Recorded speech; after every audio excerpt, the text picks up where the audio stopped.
Premier point de la délibération proposée mercredi soir aux conseillers communautaires, l'extension du périmètre de Tourplus aux communes de Chanceau-sur-Choisille, Parcé-Melay et Roche-Corbon.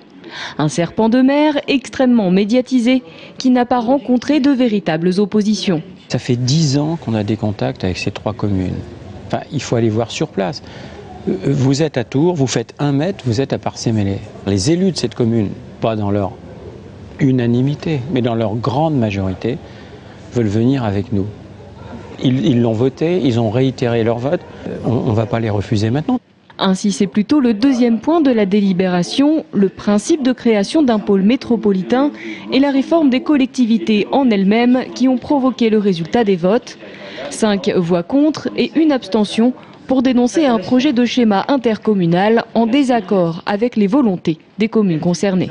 Au lieu de travailler au projet commun que ces territoires peuvent avoir ensemble et qui les amènerait à vouloir décider à s'associer pour pouvoir répondre mieux à leurs habitants, on leur dit il faut que vous fassiez des plus grosses intercommunalités.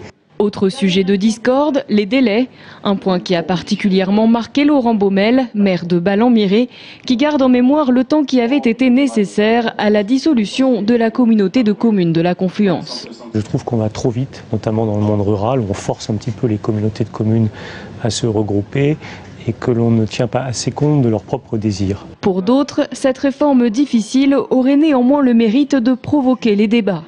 Quand on a créé l'intercommunalité en Indre-et-Loire il y a une dizaine d'années, on savait qu'à un moment on se reverrait pour savoir si on avait l'envie de travailler toujours ensemble ou si on avait envie de travailler avec d'autres personnes. Finalement, pour les communes, c'est un peu comme dans la vie d'un couple. On peut à un moment se marier, puis avoir envie de se séparer parce que ça ne marche pas. Réfléchir aux unions possibles et aux séparations utiles. Un point également souligné par Christian Gattard, rapporteur de la CDCI, la commission départementale de la coopération intercommunale, qui n'a pas manqué de rappeler aux élus qu'il était encore temps de proposer un schéma alternatif à celui du préfet.